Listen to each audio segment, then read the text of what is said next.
Welcome back guys to the series where I show you how I build huts like these, rent them and receive a rating like this, and make you laugh along the way. On today's episode, I damage my skull. I educate. Apparently there's 6,000 bears that live in Romania. Interesting. And I flick a bug. Welcome back everyone to another Rustic and Royal Treats episode. Didn't sleep last night. Was up reading about bears. Okay. Apparently there's 6,000 bears that live in Romania. Interesting. But they reckon they're lying about it. Lots of bear killing over there. Why was I reading about it? Because I want to live there one day. And I didn't realise there was bears and wolves and lynxes. I thought, oh yeah, it'd be nice to go for a little hike in the mountains. Fucking no way. I have to have a gun, sword, and bear spray. I don't fancy my chances, to be honest with you. Anyway, today I'm building the casements. I built these yesterday for the windows. So, let's get set up and get started. Plugs in. The only dangerous animals we get in these parts are these little degenerates. Base in here. Set me angle schmangle.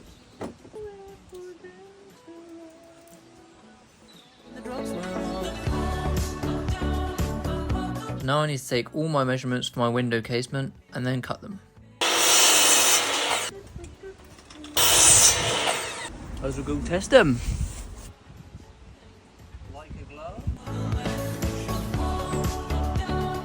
The cost of living in Romania is like 200% less or something than in the UK.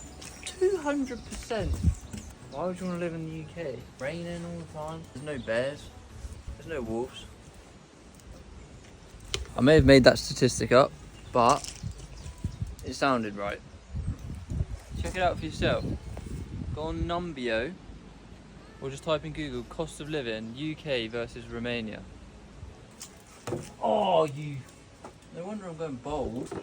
Skinning myself, hitting my head and everything all the time.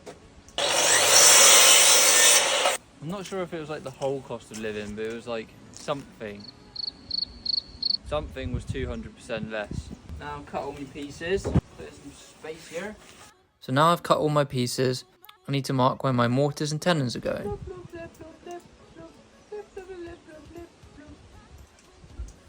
It's quite difficult working without radio. I would usually use my phone to listen to music, but it's in use from you lot, my loyal fan base of 3 are watching, so keep it real for you. I just gotta keep it real. Let's cut some of this singing out. Atrocious. You listen to the song though, it sounds exactly like it. Good song. I tell you that. I've just been annoying my girlfriend with that song for the past week. Just like boop, boop, boop, boop, boop, boop. So I bet she was glad to go home.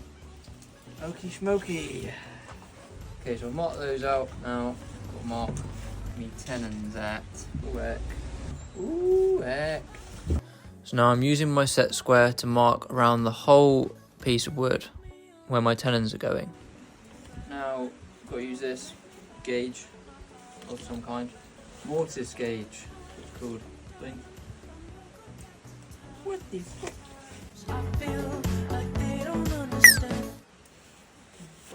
That's what I'm going to be using to drill my mortises. To drill my mortises, I'm using a 13mm spade bit, and I will use my impact driver. You can keep this on the same face all the way around on all of your pieces. Keep talking about face and edge marks. So now I've marked all of those out, it's time to cut them.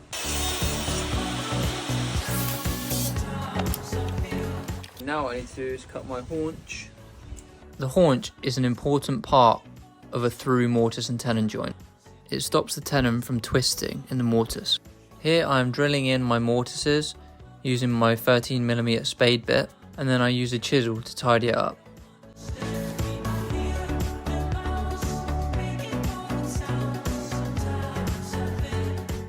need to do is round the edge of my tenons.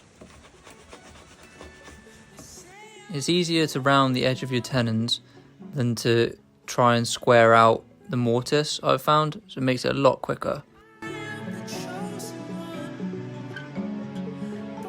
Now I drill a hole through my tenon. I do this because I need to cut down the tenon. This is where my wedge is going to go. And if I simply just cut a line straight down and banged a wedge in, it would split the tenon. But if you drill a hole, it stops the tenon from splitting.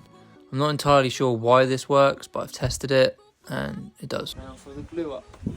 So once glued, you need to clamp up your joints and then bang in your wedges, and then you can release the clamps and you're done.